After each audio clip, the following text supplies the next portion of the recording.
شروع کرتا ہوں اللہ تعالیٰ کے نام سے جو بڑا مہربان نہایت رحم والا ہے۔ حضرت عبداللہ بن مسعود رضی اللہ تعالیٰ عنہ سے روایت ہے کہ رسول اللہ صلی اللہ علیہ وآلہ وسلم نے فرمایا، اللہ کے خوف اور ہیبت سے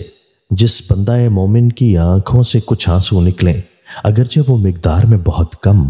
مثلاً مکھی کے سر برابر یعنی ایک قطرہ ہی کے بقدر ہوں،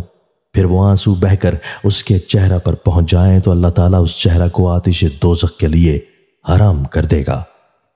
حضرت انس رضی اللہ تعالیٰ عنہ سے روایت ہے کہ رسول اللہ صلی اللہ علیہ وآلہ وسلم ایک جوان کے پاس اس کے آخری وقت میں جبکہ وہ اس دنیا سے رخصت ہو رہا تھا تشریف لے گئے اور آپ نے اس سے دریافت فرمایا کہ اس وقت تم اپنے کو کس حال میں پاتے ہو؟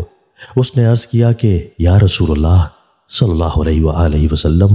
میرا حال یہ ہے کہ میں اللہ تعالیٰ سے رحمت کی امید بھی رکھتا ہوں اور اسی کے ساتھ مجھے اپنے گناہوں کی سزا اور عذاب کا ڈر بھی ہے۔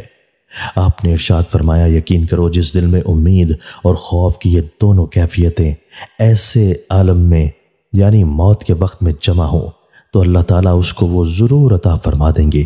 جس کی اس کو اللہ کی رحمت سے امید ہے، اور اس عذاب سے اس کو ضرور محفوظ رکھیں گے